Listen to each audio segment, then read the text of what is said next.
Hello সবাইকে, ভিডিওটা কি বলে শুরু করবো বুঝে পারছি না। তা যে 20 ফেব্রুয়ারি, তো আমার আজকে ব্রাইডাল বুকিংও ছিল আর পার্টি মেকআপেরও বুকিং ছিল। তো বৈদ্যদেবপুর আমার ফার্স্ট লোকেশন ছিল। রাস্তায় এত জল জমে গেছিলো, এত খারাপ রাস্তাটা, কোনো রকমে গিয়ে ব্রাইডের বাড়িতে পৌঁছাই। লোকেশনে পৌঁছে গিয়ে দেখি আর এক কাণ্ড।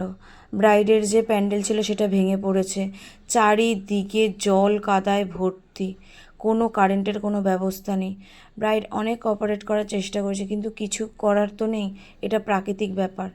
তো কোনো রকমে ফ্ল্যাশ লাইট জ্বালিয়ে যে মেকআপ করার চেষ্টা করেছি। তো বেসটাও ঠিকমতো করে বসছিল না, কারণ কি এত গরম ওইখানটা, কিছুতেই কিছু করা যাচ্ছিল না। এটাও বললো যে কোনো রকমভাবে দিদি তুমি করে দিয়ে যাও। ব্রাইডের চুল পুরো ভেজা ছিল, কারেন্ট ছিল না বলে ড্রায়ার দিয়ে যে চুলটা শুকাবো সেটাও করা যাচ্ছিল না, কোনো হেয়ার স্টাইলও করতে পারিনি। তো কোনো রকমে কাজটা শেষ করা হয়েছে। তো এটা ব্রাইডের ফাইনাল লুক। লাস্টে একটাই কথা বলবো, এটা প্রাকৃতিক দুর্যোগ, কাউরই কিছু করার ছিল না আজকের দিনটার জন্য।